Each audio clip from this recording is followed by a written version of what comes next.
जो माने आज निज लोकों को हराई अछंती और सेमान को नहीं चिंता रे अछंती।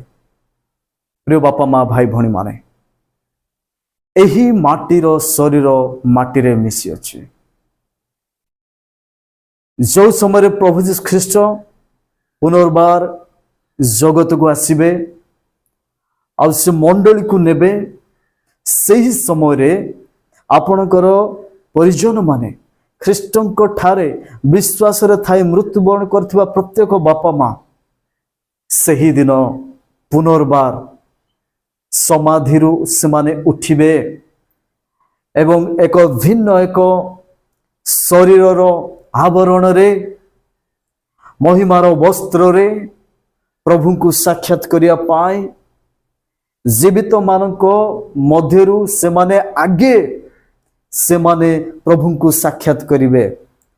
तत्परे ख्रीष्टंक ठारे जीवित थिबा प्रत्येक प्रभु सहित साक्षात करिबा निमंते सेमाने मध्य आकाश को नीत हेबे।